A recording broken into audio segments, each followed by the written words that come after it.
On vaccines, and most important tool in this fight, we're also running a risk.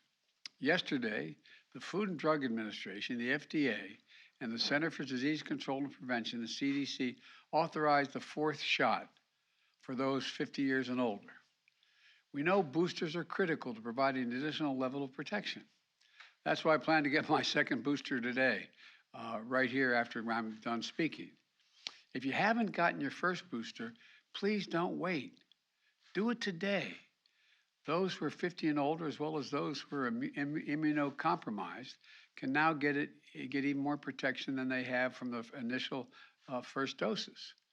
We have enough supply to give booster shots to those newly eligible individuals. But if Congress fails to act, we won't have the supply we need this fall to ensure the shots are available free, easily accessible for all Americans. Even worse, if we need a different vaccine for the future to combat a new variant, we're not going to have enough money to purchase it. We cannot allow that to happen.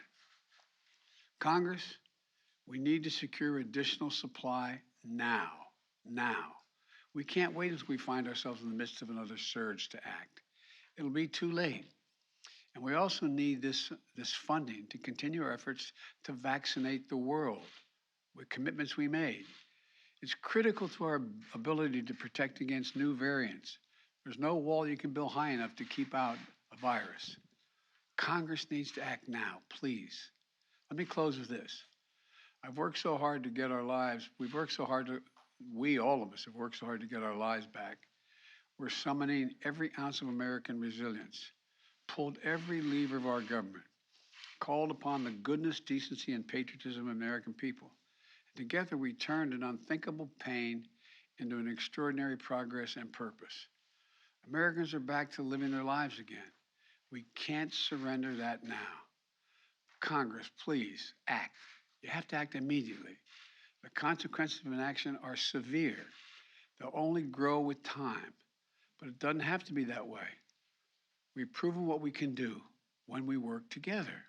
So I urge Democrats and Republicans to get this done with urgency. Let's stand united. Let's continue to pull together. Let's get this done. Thank you, and God bless you all, and may God protect our troops. And I'm going to get my second booster shot. I'm not sure why I'm doing it on stage. I have to do it again.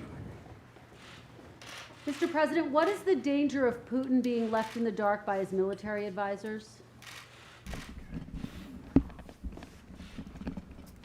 I'm reluctant to comment. Can you comment on the declassified intelligence that he doesn't trust his military leadership since it is declassified? No, I can't. Do start to provide security guarantees for Ukraine as part of peace talks? Feeling great. Is the U.S. willing to provide security guarantees to Ukraine as part of peace talks? Okay. All right. Mr. President, are you going to extend Title 42? We'll have a decision on that soon. What did President Zelensky tell you about the... Recent four countries of vaccination will impact the fight against COVID here. What did President Zelensky tell you about... Somebody asked about the vaccines.